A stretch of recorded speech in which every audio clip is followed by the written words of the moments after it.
Hello friends, good morning. Welcome to our channel Target with Lalan Sharma.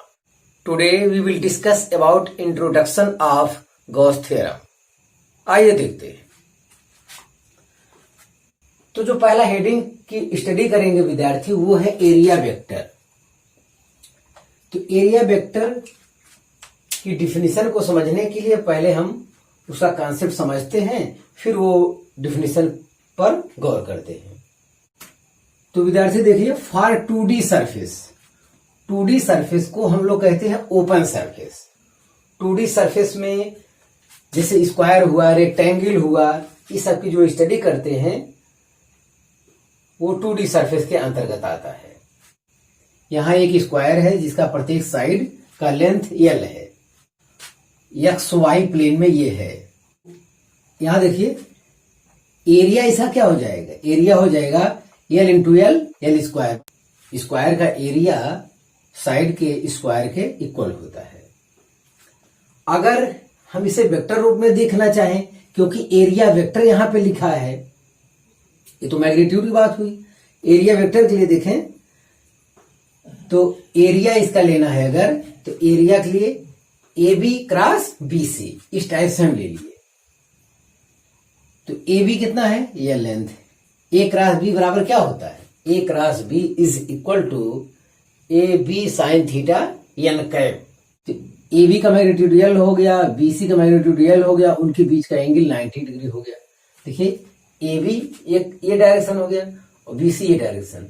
तो A cross B vertically downward, downward मतलब ये Z axis में हो गया, मतलब x y z इस टाइप से होता है। ये x है, ये y है, तो ये z है ऊपर की ओर और ये नीचे की ओर z है।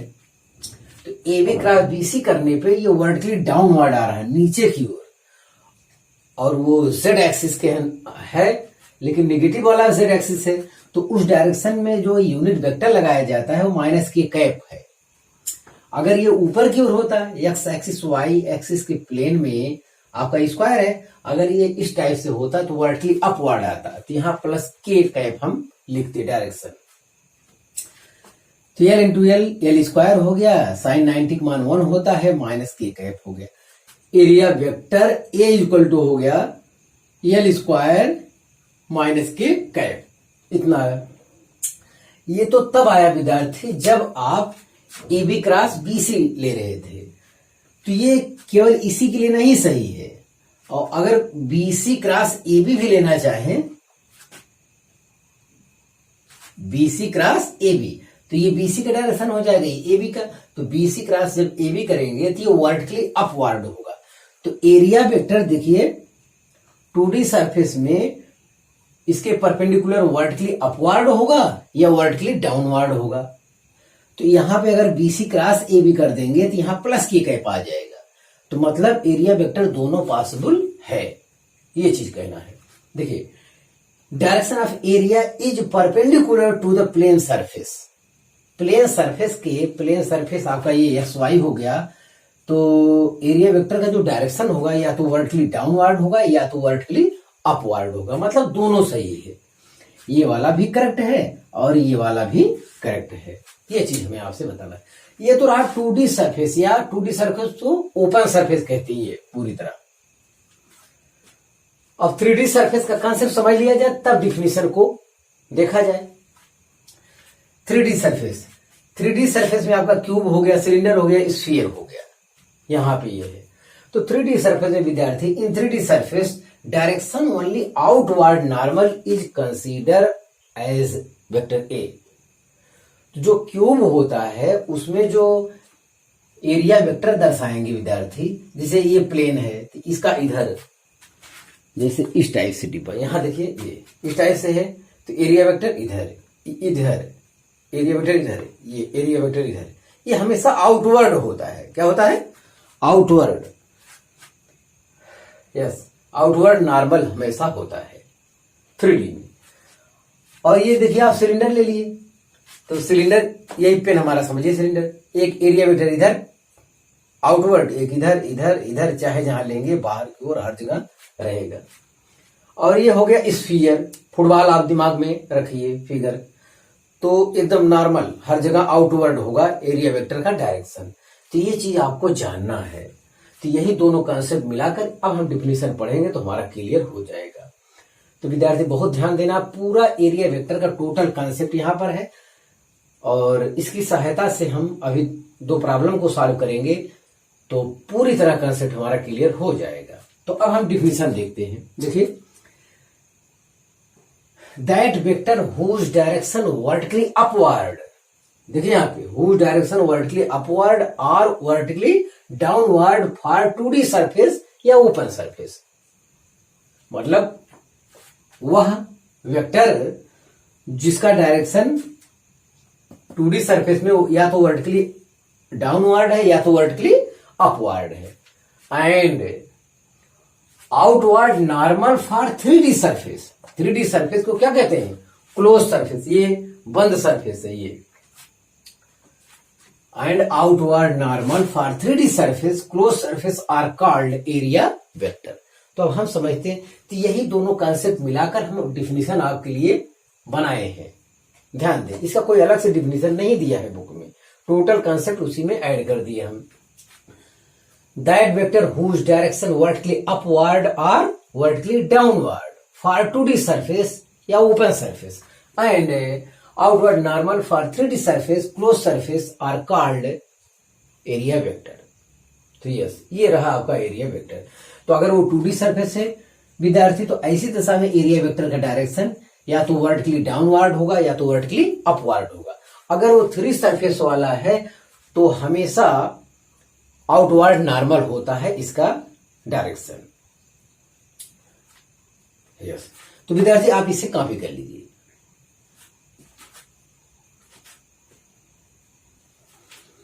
हाँ विद्यार्थी, एरिया वेक्टर पर क्वेश्चन देख लिया जाए। Find the area vector of this, एक फिगर ये है एक फिगर ये है, इसका आपको एरिया वेक्टर फाइंड करना है। तो विद्यार्थी एरिया वेक्टर ये यहाँ पे क्या है? ये रेक्टेंगल है, 2 मीटर लेंथ है, 1.5 मीटर ब्रेथ हो गया। तो रेक्टेंगल का एरिया होता है लेंथ इंटू ब्रेथ, ये किए। अब यहाँ पे देखना ये एक्स और जेड है, जो हमारा रेक्टेंगल मिल रहा है वो एक्स जेड प्लेन में मिल रहा है, तो डायरेक्शन वाई प्लेन में मिलेगा। तो वाई प्लेन में अगर ऊपर की ओर है तो पॉजिटिव जे कैप, अगर नीचे ले रहे हैं तो ऐसे केस में माइनस जे कैप आएगा, लेकिन आएगा जे कैप यही, ये चीज ध्यान देना यहाँ पे। तो ये सोल्यूशन हो गया विद्यार्थी पहले वाली फिगर का। Area vector is equal to length into breadth, यहाँ जे कैप डायरेक्शन के लिए क्या यूनिट वेक्टर जो लगेगा जे कैप, क्योंकि एक्स एक्सिस डायरेक्शन में यूनिट वेक्टर आई कैप होता है, वाई एक्सिस डायरेक्शन में यूनिट वेक्टर जे कैप होता है, जेड एक्सिस डायरेक्शन में यूनिट वेक्टर के कैप होता है, ये आपको पता होगा। यस, तो इतना ये हुआ। अब देखिए यहाँ इस फिगर के लिए यहाँ पे ये एक्स एक्सिस, ये वाई एक्सिस, ये जेड एक्सिस है, और एक हमारा सर्किल है एक्स वाई प्लेन में, जो कि यहाँ फिगर में दर्शाया गया। यहाँ जब एक्स वाई प्लेन में दर्शाया गया है तो जो एरिया वेक्टर का डायरेक्शन होगा वो जेड वाले प्लेन में होगा, और जेड वाले डायरेक्शन में यूनिट वेक्टर होता है क्या? के कैप। हाँ, अगर ऊपर की ओर दर्शाया गया पॉजिटिव के कैप लिखेंगे, और नीचे की ओर अगर आप लोग रिप्रेजेंट कर रहे हैं तो माइनस के कैप लिखना। तो जैसा न्यूमेरिकल रहेगा उसी हिसाब से ऑप्शन वगैरह में टिक लगा सकते हैं। यस, तो यहाँ पे एक सर्किल है, सर्किल का एरिया क्या होता है? पाई आर स्क्वायर होता है। अगर सर्किल और स्फीयर नहीं जानते आप तो सर्किल मतलब एक धब्बा केवल होता है, ऐसे गोल सा कोई चीज हो इसे धब्बा लगा दीजिए। सर्किल को हाथ में नहीं लिया जा सकता, सर्किल का वॉल्यूम नहीं होता है, आप समझ रहे हैं। और स्फीयर फुटबॉल जैसा होता है, तो इसका जो है इसका वॉल्यूम होता है। हाँ ध्यान दें, तो सर्किल का एरिया होता है पाई आर स्क्वायर। चूंकि ये एक्स वाई प्लेन में है तो इस प्लेन के परपेंडिकुलर वर्टिकली अपवर्ड या डाउनवर्ड होगा डायरेक्शन। तो यहाँ पे अगर वर्टिकली अपवर्ड लेते हैं तो अपवर्ड में यहाँ जेड दर्शाया गया है, तो जेड एक्सिस डायरेक्शन में यूनिट वेक्टर के कैप हो जाएगा। तो पाई आर स्क्वायर के कैप आया, पाई 22/7 रख दिए, आर हमने 7 ले लिया है, 7 इंटू 7 इंटू के कैप, एक 7 से कट गया, 154 के कैप। तो ये रहा आपका एरिया वेक्टर का कॉन्सेप्ट। तो आप इसे कॉपी कर लीजिए। हाँ विद्यार्थी, अगला हेडिंग देखा जाए, solid angle. The area of A spherical surface subtends an angle at the center of the sphere is called solid angle।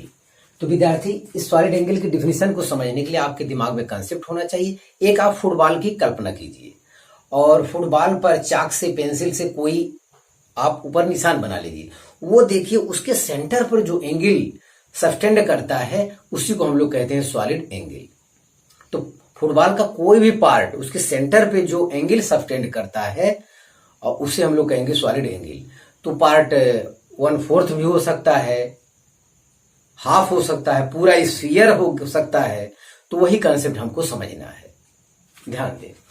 अब सॉलिड एंगल के कंसेप्ट को अच्छी तरह समझने के लिए हम समझते हैं पहले प्लेन एंगल का कंसेप्ट थोड़ा सा देख लिया जाए। प्लेन एंगल मतलब 2D, it is 2D angle. Yes, तो यहां पे देखिए मान लेते हैं कि ये सर्किल का छोटा सा पार्ट दिखाया गया है। यहाँ पे छोटा एंगल d थीटा है और ये जो सर्कमफ्रेंस है उसका छोटा सा पार्ट है ds और रेडियस r है।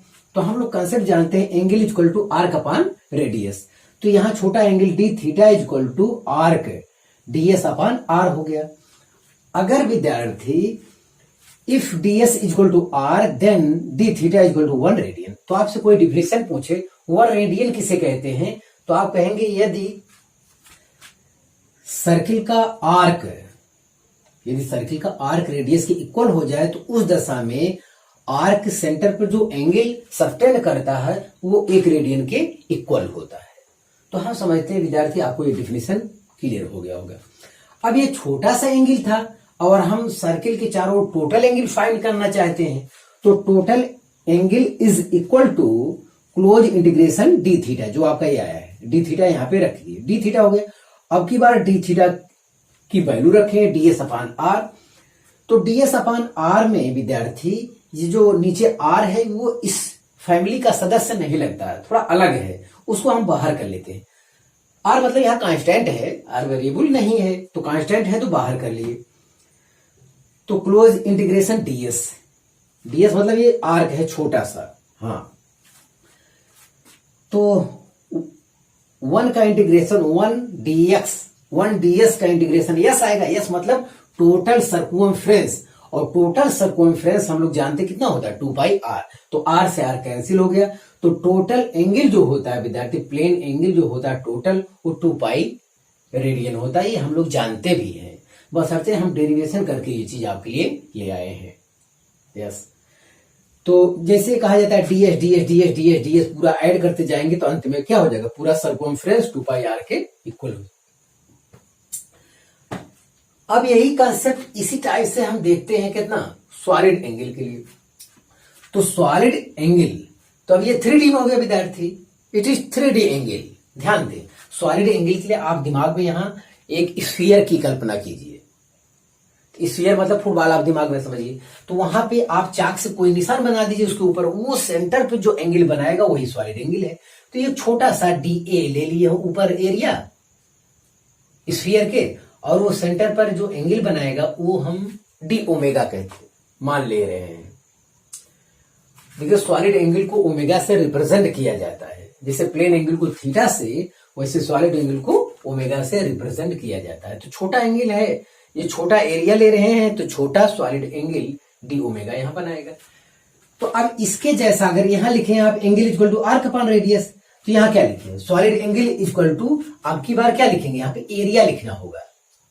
यहाँ पे एरिया है ना, एरिया अपॉन अगर रेडियस विद्यार्थी करते हो इसके जैसा एरिया अपॉन रेडियस करोगे तो ये डायमेंशनली इनकरेक्ट हो जाएगा, क्योंकि एंगल हो या सॉलिड एंगल हो दोनों डायमेंशन लेस क्वांटिटी है। इनके यूनिट तो होते हैं, इसका एंगल हो, प्लेन एंगल का यूनिट होता है रेडियन और सॉलिड एंगल का यूनिट होता है स्टेरेडियन, बट ये डायमेंशन लेस क्वांटिटी है। तो यहां भी डायमेंशन लेस, देखिए एल अपॉन एल आएगा, कैंसिल हो जाएगा, 0 होगा। यहां भी डायमेंशन लेस आना चाहिए, एरिया के टक्कर में यहां नीचे क्या रखना होगा, रेडियस स्क्वायर रखना होगा। अगर आपने रेडियस रखा तो डायमेंशनली इनकरेक्ट हो जाएगा ये चीज। तो d omega equal to DA upon R square हो जाएगा।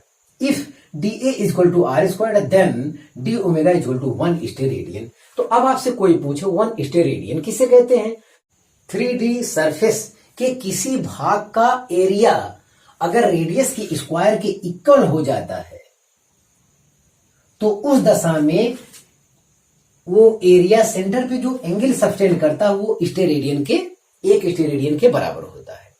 अगर 3D सरफेस के किसी भाग का एरिया रेडियस के स्क्वायर के इक्वल हो जाता है तो उस दशा में उस भाग द्वारा, उस पार्ट द्वारा सेंटर पर जो एंगल सब्टेंड करता है वो एक स्टेरेडियन के इक्वल होता है। तो हम समझते विद्यार्थी, आप समझ चुके होंगे।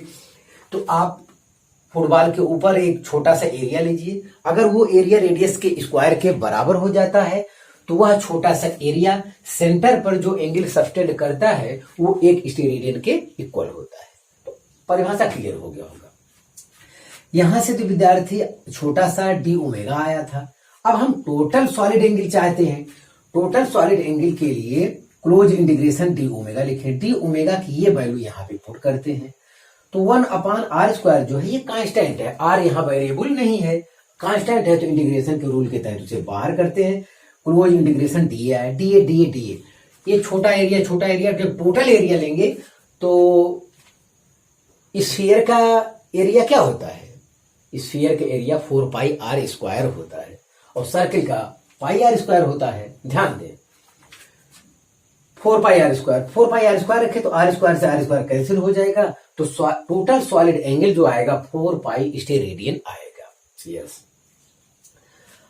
हाँ विद्यार्थी, अगर यहाँ DA cos 0 भी लिख सकते हैं, आप चाहें तो क्या लिख सकते हैं? DA cos 0 मान 1 होता है क्योंकि एरिया वेक्टर भी यही है। अगर यहां से कोई रे वगैरह भी निकल रही है, जैसे यहाँ चार्ज रख देंगे तो इलेक्ट्रिक फील्ड लाइन निकलेंगी यहां से, तो वो भी उसी डायरेक्शन में, सेम डायरेक्शन में होने की वजह से cos 0 एंगल बनाएगा।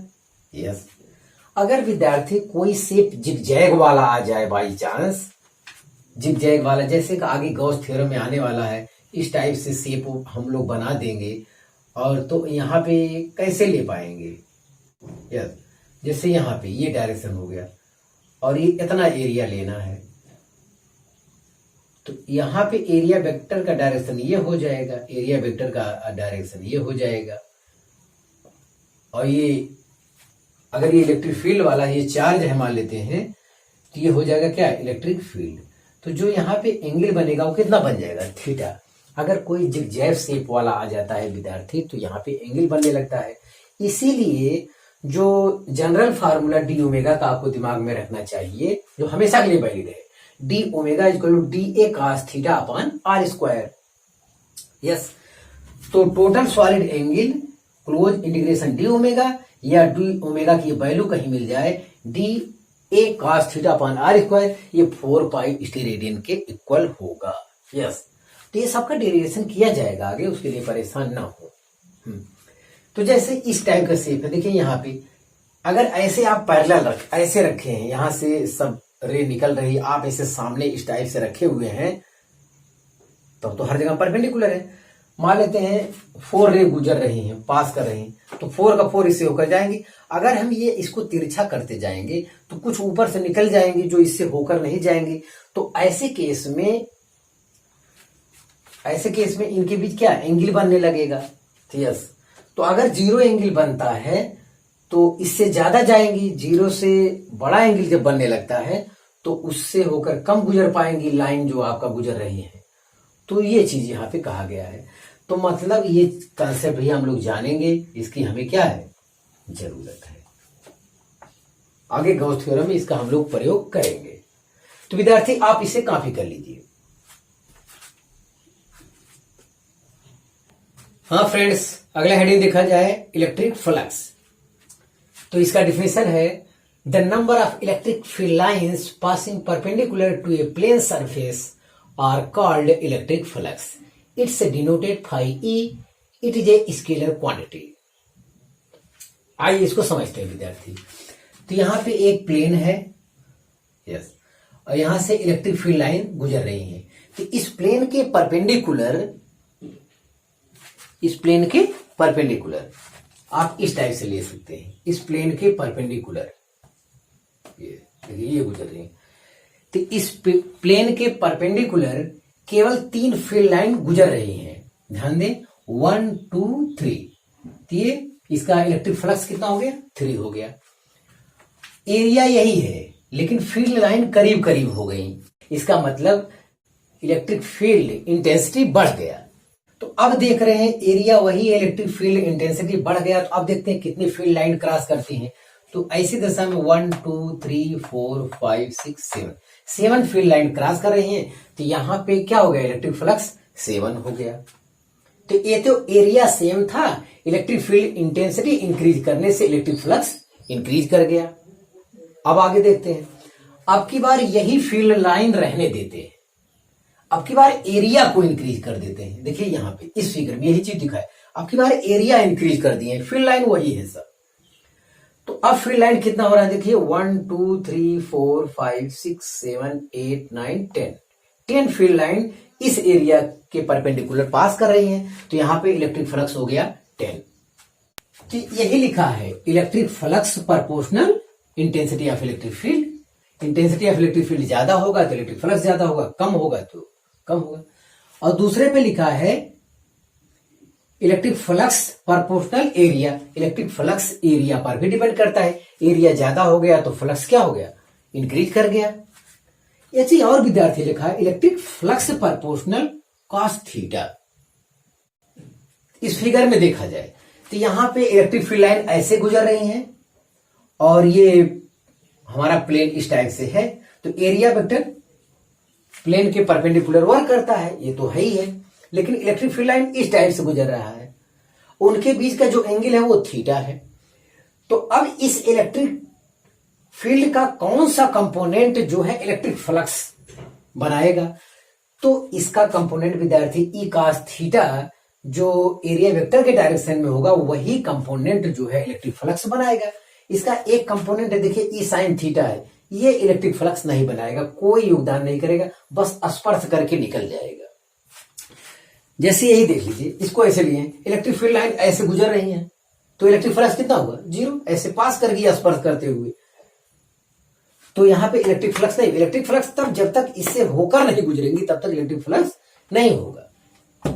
यस, तो इसका कौन सा कंपोनेंट है जो रिस्पॉन्सिबल है, तो वो होगा कॉस थीटा। यस, अब कहिए इन दोनों केसों में इसमें कॉस थीटा क्यों नहीं आया, आया विद्यार्थी, वहां भी cos 0 एंगल ले लेंगे।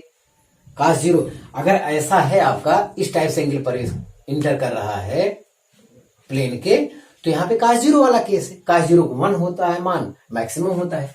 तो यही तो कहा गया phi is proportional cos theta. cos theta का मान अधिकतम होगा तो फाई ई का मान अधिकतम होगा। अधिकतम कब होगा, जब ये परपेंडिकुलर का केस होगा, मतलब 0 डिग्री पर। ये चीज है। तो अगर तीनों रूल को कंबाइन करते हैं विद्यार्थी तो phi E is equal to आ रहा है E A cos theta. Yes, तो ई ए कॉस थीटा हम लोग जानते हैं कि ये vector E dot vector A होता है, इसके स्थान लिख सकते हैं, ये स्केलर क्वांटिटी है। Phi E is equal to आया वेक्टर ई डॉट वेक्टर ए।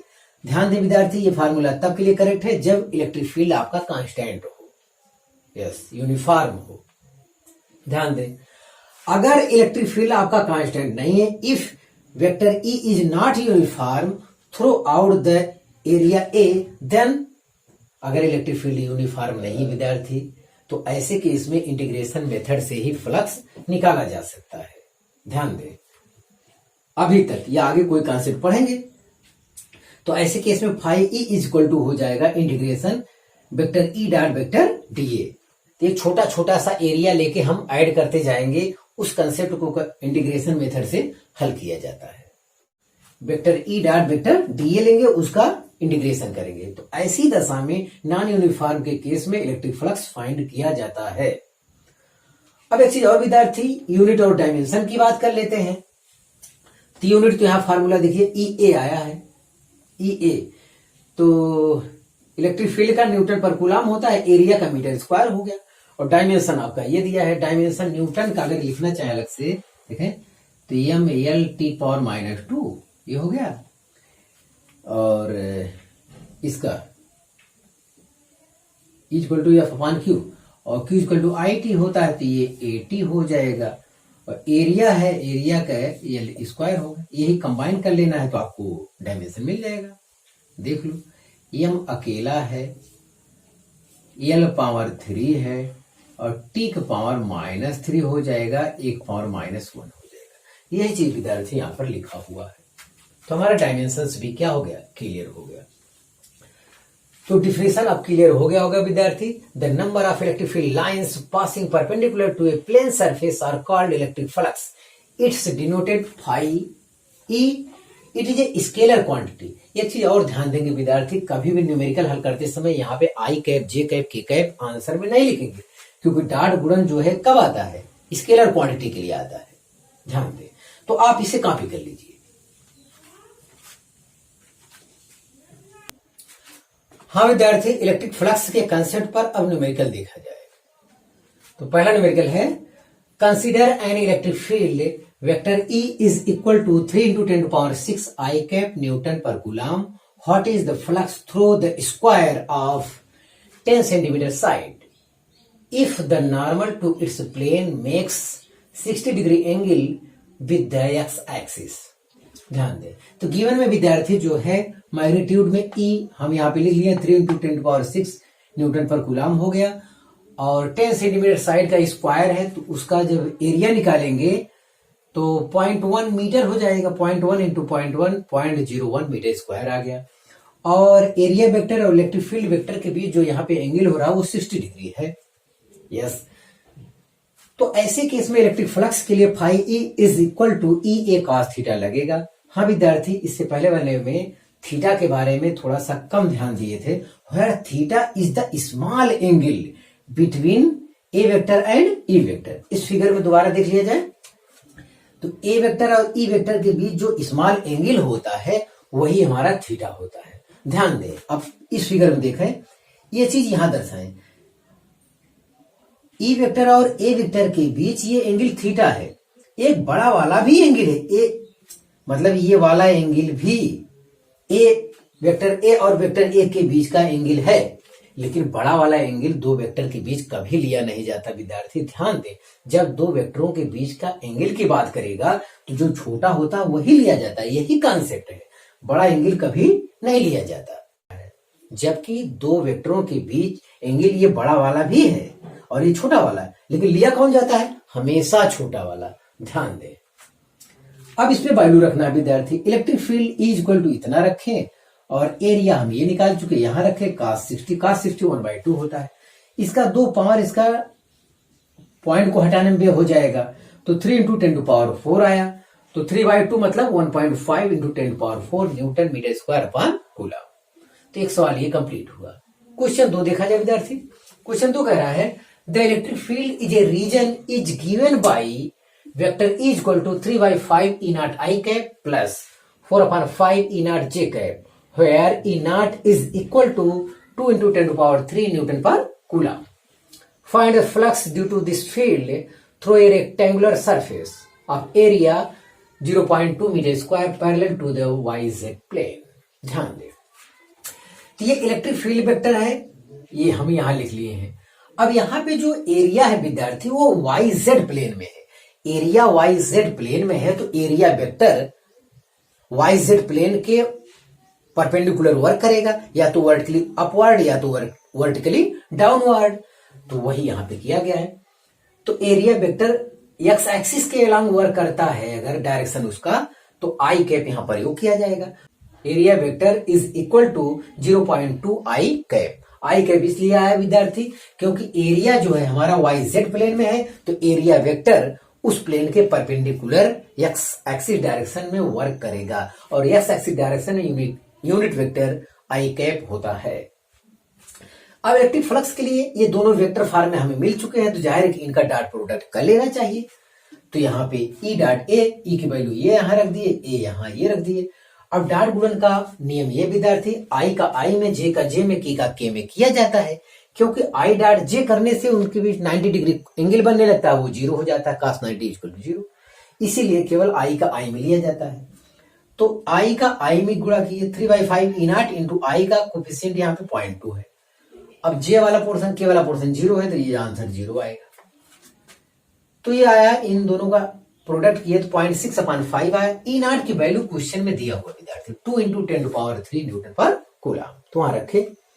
अब इसका एक पावर डेसिमल हटाने पे हो जाएगा, यहाँ 100 हो जाएगा, तो 1200/5 आया और कैलकुलेशन करने पे 240 आ रहा है। तो इलेक्ट्रिक फ्लक्स आया 240 newton metre square upon coulomb. तो विद्यार्थी आप इसे कॉपी कर लीजिए। हाँ विद्यार्थी, अगला न्यूमेरिकल देखा जाए, फाइंड द इलेक्ट्रिक फ्लक्स। ये फिगर दिया है विद्यार्थी। हाँ, एक सर्किल है, रेडियस r है, यहां से ये इलेक्ट्रिक फील्ड वेक्टर दर्शाया गया है और एरिया वेक्टर ये दर्शाया गया है, और यहां से ये एंगल दिया है कितना, 30 डिग्री। तो इसका इलेक्ट्रिक फ्लक्स पहुंच रहा है। तो ये कंसेप्ट क्लियर करने के लिए इस टाइप के फिगर हम बनाए हैं। तो बताइए क्या प्रयोग किया जाए, ई ए cos थीटा। तो cos थीटा के स्थान पे क्या प्रयोग करें, ई ए cos 30। तो cos 30 प्रयोग करेंगे तो गलत हो जाएगा। तो ये प्रयोग किया जाएगा क्या, ये चीज 60 डिग्री। क्यों प्रयोग किया जाएगा, where theta is the angle, where theta is the small angle between E vector and A vector। ये चीज आपको ध्यान देना है। जबकि ए भी एक एंगल है, ये भी एक एंगल है, लेकिन ए और ई के बीच बड़ा एंगल है, और बड़ा एंगल नहीं लिया जाता, कभी नहीं लिया जाता। ध्यान दें, दो वेक्टर के बीच जब एंगल जो लिया जाता हमेशा छोटा एंगल ही लिया जाता। ध्यान दें। तो ई ए cos 60 विद्यार्थी प्रयोग किया जाएगा। तो ये कंफ्यूजन दूर करने के लिए हमने ये सवाल आपको दिया है। ई ए cos 60 मान 1/2। अब ए मतलब ये सर्किल अगर है, इसका एरिया आप जानते हैं तो रख सकते हैं, हमें कोई दिक्कत नहीं है। हमें एंगल वाला कंसेप्ट यहाँ पे समझाना था। तो ये हो जाएगा पाई आर स्क्वायर cos 60 मान 1/2 होता है। तो आ गया 1/2 E into pi R square. ये आंसर हो गया। तो आंसर से ज्यादा ये कंसेप्ट जरूरी था कि लड़का ये चीज गलती ना करे। यस, और यूनिट्स में जो दिया रहेगा वो आप प्रयोग करना, न्यूटन मीटर स्क्वायर पर कूलम। हाँ, क्वेश्चन नंबर 4 देखा जाए विद्यार्थी, find the net electric flux. एक क्यूब दिया विद्यार्थी इस, और देखिए एक्स एक्सिस ये, वाई एक्सिस ये, जेड एक्सिस है, और एक्स एक्सिस डायरेक्शन में हमारा इलेक्ट्रिक फील्ड है। इस टाइप से इलेक्ट्रिक फील्ड दर्शाया गया है और क्यूब यूं रखा हुआ है।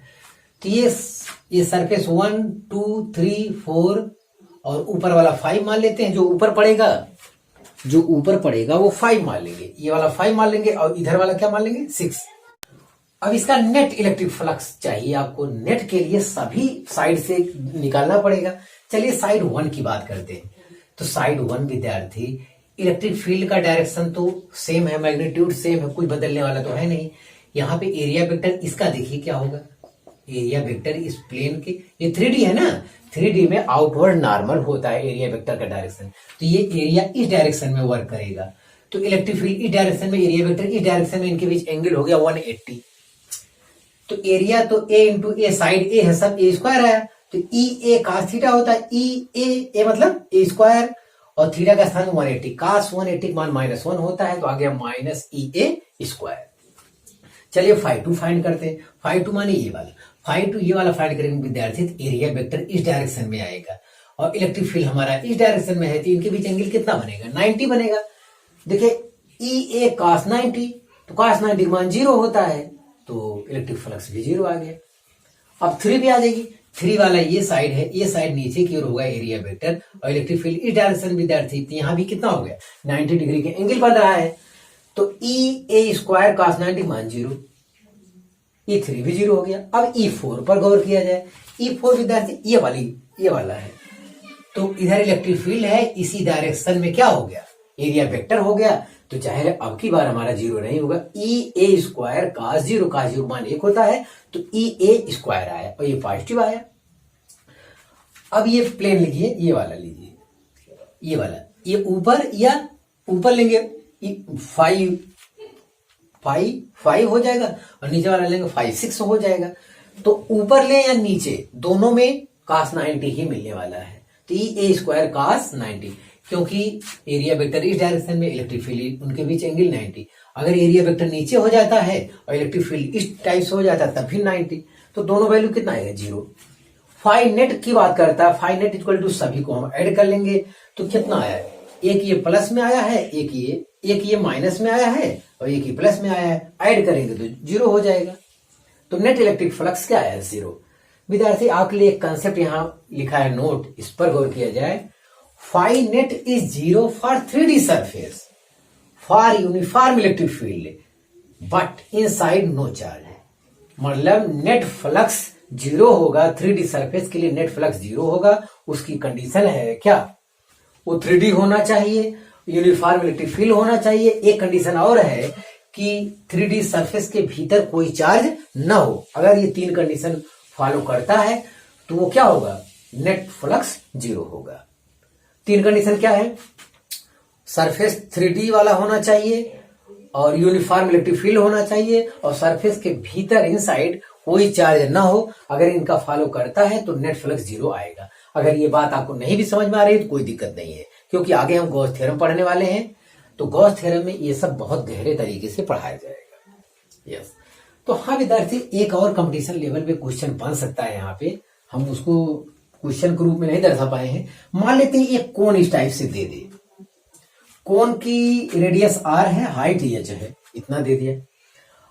अब कोन आप समझ रहे होंगे, अगर इस टाइप से इसे काट दिया जाए, आधे से काट दिया जाए, आधे से काट दिया जाए तो कटा हुआ वाला पोर्शन जो है आपको इस टाइप से मिलेगा। यस। तो ये हो जाएगा हमारा 2r। अगर रेडियस r है, ऐसे काट देंगे। अरे भाई, जैसे ऐसे यहां से काट देंगे, ऐसे काट दे, आधा काट दीजिए तो ये इतना सामने वाला पोर्शन हमको मिलेगा ना। हाँ, इतना सामने वाला पोर्शन हमको मिलेगा। तो इस टाइप से मिलेगा। देखिए ये सामने वाला। अब यहां पे क्या इलेक्ट्रिक फील्ड को इंटर कराया जाए। मान लेते हैं ये इलेक्ट्रिक फील्ड इंटर कर रहा है, ये इलेक्ट्रिक फील्ड इंटर कर रहा है, सब इस टाइप से इलेक्ट्रिक फील्ड इंटर कर रहा है। तो इसका इलेक्ट्रिक फ्लक्स क्या होगा?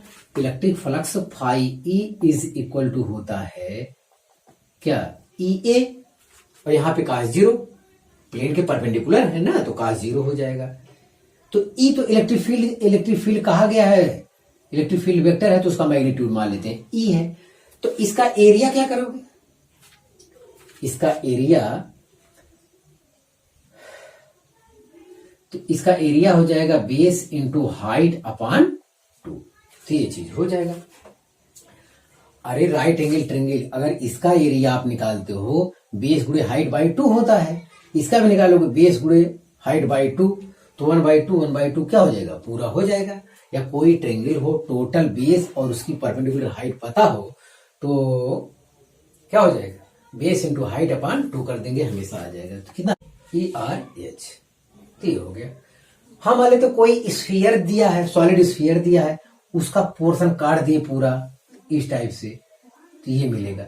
यहां से इलेक्ट्रिक फील्ड लाइन सब गुजरे, तभी आप बता पाएंगे कि, मतलब आप तरबूज समझ लीजिए, वाटरमेलन, तो इसको बीच से काट दिया जाए और उस सामने जो क्रॉस सेक्शन वाला पोर्शन, उससे इलेक्ट्रिक फील्ड सब गुजारा जाए, तो उससे इलेक्ट्रिक फ्लक्स पूछ लिए गए अगर, तो इलेक्ट्रिक दिया रहेगा तो फाई इक्वल टू क्या? ई ए होता है। ई तो है, ये है, इसका एरिया कितना हो जाएगा? पाई आर स्क्वायर। तो ध्यान देना है, इस टाइप के कंसेप्ट वगैरह कहीं रहे तब भी आपको परेशान होने की जरूरत नहीं है।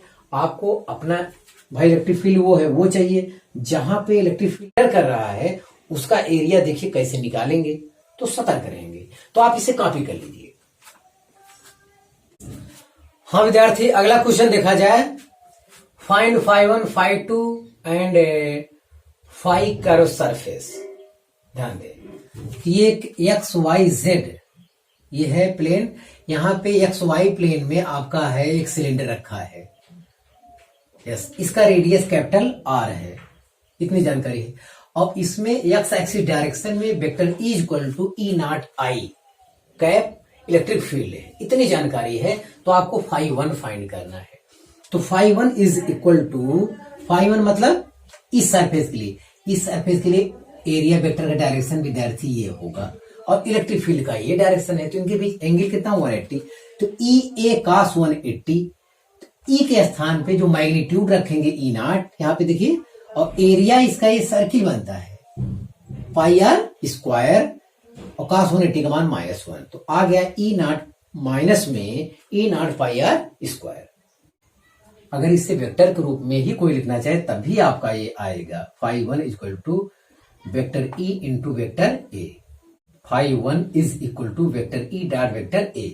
तो ई तो आपका है क्या, E naught I cap dot area क्या हो जाएगा minus pi R square I cap. अरे भाई इस डायरेक्शन में है, एक्स एक्सिस अपोजिट तो माइनस आई कैप। देखिए आई का आई में डॉट गुणन होता है तो क्या आएगा minus E naught pi R square. कोई वेक्टर के रूप में भी डॉट प्रोडक्ट करेगा तभी आंसर वही आएगा। ये चीज बताना था। चलिए फाई 2 की बात करते हैं। यहाँ पे अब की बार एरिया वेक्टर इस डायरेक्शन में रहेगा, इलेक्ट्रिक फील्ड भी उसी डायरेक्शन में है, तो अब की बार ई ए का 0 हो जाएगा। ई के स्थान पे मैग्नीट्यूड ई नॉट रख दिए हैं, एरिया पाई आर स्क्वायर है ही है, तो ई नॉट पाई आर स्क्वायर आ गए। फाई 3 कर्व सरफेस के लिए, कर्व सरफेस चाहे जहां, ये सिलेंडर है आपका, ये पेन ही आपका सिलेंडर है, चाहे जहां से ले लेंगे, ये चाहे जहां से ले लेंगे तो हर जो है इलेक्ट्रिक फील्ड के डायरेक्शन के क्या हो, परपेंडिकुलर हो रहा है। एरिया वेक्टर कहीं से ले लेंगे वो इलेक्ट्रिक फील्ड से हमेशा क्या 90 डिग्री बना रहा है, तो ई ए cos 90 मतलब 0 आएगा, कर्व सरफेस यहाँ पे 0 आएगा। यस, तो यहाँ विद्यार्थी यूनिफॉर्म इलेक्ट्रिक फील्ड है और 3D सरफेस है और इसके अंदर कोई चार्ज नहीं है, तो जाहिर नेट फ्लक्स यहाँ भी क्या आएगा 0। तो फाई नेट ये पूछा नहीं है लेकिन कॉन्सेप्ट बताते चल रहे हैं, ये क्या आएगा 0 आएगा। लास्ट क्वेश्चन देखा जाए विद्यार्थी, phi 1, phi 2, phi 3 and phi 4 या लास्ट में फाई नेट भी फाइंड करेंगे। तो यहाँ पे एक क्यूब रखा है और एक्स एक्सिस डायरेक्शन में इलेक्ट्रिक फील्ड दर्शाएगा, electric field vector E equal to E naught X I cap. Yes, इसका मतलब इलेक्ट्रिक फील्ड एक्स पर डिपेंड कर रहा है यहाँ पे, तो अलग अलग सरफेस के लिए इलेक्ट्रिक फील्ड अलग अलग होगा।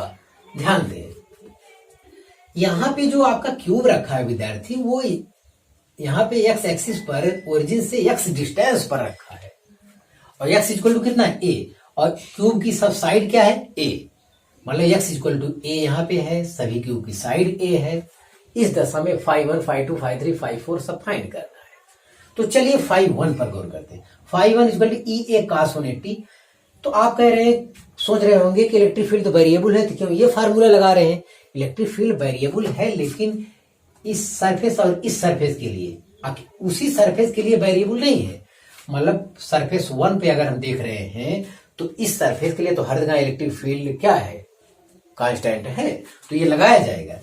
तो ई के स्थान पे ई नॉट एक्स मैग्नीट्यूड रखेंगे केवल, और इसका एरिया क्या है, सभी का एरिया है स्क्वायर हो रहा था, स्क्वायर cos 180 -1, तो आ गया एक्स के स्थान पर ये वैल्यू आपको रखना होगा, एक्स के स्थान पे ये वैल्यू आपको रखना होगा, तो ए हो जाएगा तो माइनस ई ए क्यूब आ गया। यस, इसे वेक्टर रूप में भी लगा सकते हैं, इस रूप में भी लगा सकते हैं, ध्यान दें। और फाई 2 इक्वल टू फाई 2 मतलब ये, तो ये देखिए एरिया वेक्टर इसका ऊपर की ओर हो जाएगा और इलेक्ट्रिक फील्ड इधर परपेंडिकुलर होने की वजह से फाई 2 0 होगा। और फाई 3 इसका लेंगे, इसका एरिया वेक्टर नीचे, इलेक्ट्रिक फील्ड वेक्टर ये परपेंडिकुलर होने के लिए भी 0 आएगा। फाई 4 इसका एरिया वेक्टर इस डायरेक्शन में, इलेक्ट्रिक फील्ड भी इसी डायरेक्शन में, मतलब उनके बीच एंगल 0 होगा, तो ई ए cos 0। तो ई का स्थान पे ई नॉट एक्स मैग्नीट्यूड में रखे और ए स्क्वायर। लेकिन अब की बार विद्यार्थी एक्स क्या हो जाएगा, ये सरफेस लेना, अब की बार ये डिस्टेंस आपको लेना है और ये डिस्टेंस कितना हो जाएगा 2a। ये चीज आपको ध्यान देना है। तो एक्स का स्थान पे अब की बार क्या लेंगे 2a लेंगे, तो 2a और ये 2a क्यूब हो गया, तो आ गया 2e नॉट a क्यूब। और अगर आप 5 और 5 6 भी निकालना चाहेंगे तो वो लोग भी क्या होंगे 0। तो सबको ऐड करेंगे, फाई नेट बराबर अब की 0 नहीं आएगा, क्योंकि हर सरफेस के लिए इलेक्ट्रिक फील्ड अलग अलग है। तो नेट इलेक्ट्रिक फ्लक्स जो है आपका 0 नहीं आएगा। तो देखिए जोड़िए, इसको जोड़िए, माइनस में है, ये प्लस में है, तो इतने में से ना घर जाएगा, कितना आएगा फाई नेट इक्वल टू इतना। अब की बार 0 क्यों नहीं आया, क्योंकि यूनिफॉर्म इलेक्ट्रिक फील्ड नहीं है। यूनिफॉर्म इलेक्ट्रिक फील्ड अपने अपने प्लेन के लिए है, लेकिन यहां से जब यहां जाएंगे सबके लिए एक समान नहीं है, ये चीज कहना है। यहां अगर इस सरफेस के लिए एक्स इक्वल टू ये प्रयोग करते हैं, लास्ट वाले के लिए एक्स इक्वल टू 2 ये प्रयोग करते हैं, तो जाहिर है कि इसीलिए फाई नेट इक्वल टू इतना आया। तो आप इसे कॉपी कर लीजिए। हाँ विद्यार्थी, आज बस इतना ही। आप मेहनत से पढ़ाई करते रहे। All the very best.